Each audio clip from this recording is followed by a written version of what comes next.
Hello, my name's David Driscoll, and I was going to talk about two schools actually, my junior high experience and my high school experience.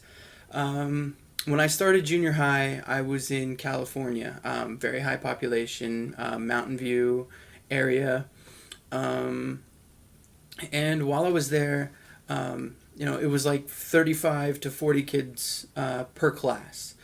So there was a lot of the I stand up at the front of the class, I teach, you get it, you take a test, and that's it. If you were struggling, they may help you out a little bit, but there wasn't as much or so much one-on-one focus of students. And then um, I ended up moving to Orofino, Idaho, way up north, and it was much different. The population was a lot less, about 3,000 people in the city or in this county area for that school district, and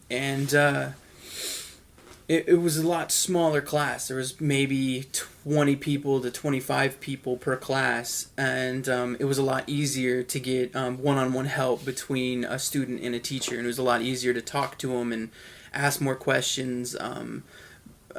To be more one-on-one focus, I feel, between as far as that style of teaching.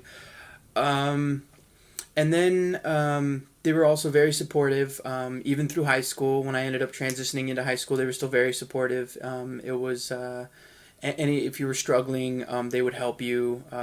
They would help you get help, whatever you pretty much whatever you needed.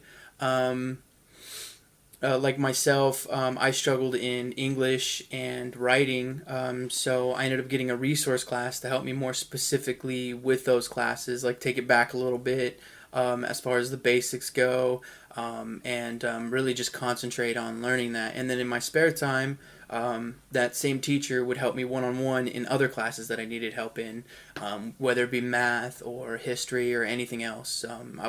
She was always there to help, and like that specific class, there may have been.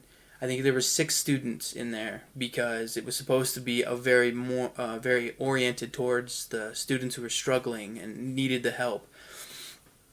One thing I noticed between California, though, as far as a difference in culture, I think would be the availability to certain classes. Like in junior high in California, there was no shop class, and then when I got to Orofino, there's a shop class in junior high that kids can take the bus right over to the high school because it was kind of close, and they could do shop there and work with wood and stuff and learn how to make things. And I thought that was a big culture shock, kind of like all of a sudden it's just like, oh, you guys can work with wood and build stuff? That's crazy, I've never heard of it before. And then another big culture thing I thought was interesting was they let out everybody for hunting season. Hunting season would start, and Thursday and Friday, the entire school system would shut down, and they'd be gone. And I thought that would be I thought that was interesting. That was another one of those culture shock things. Like, really, you guys closed down the school to shoot deer? That's amazing. I was happy because I just got 2 days off. I didn't care about hunting when I was a kid. Um, but yeah, it's pretty much. I think some cultural things that I remember was definitely the hunting season thing and getting 2 extra days randomly for a local thing that only happens, I think, in small hunting towns like that. And yeah, definitely the high one-on-one between getting help that you needed. They were really helpful as far as helping you get your grades and getting graduated and stuff. Alrighty, thank you for watching my video log. I believe I hit all the points I needed to, and I hope you enjoy it.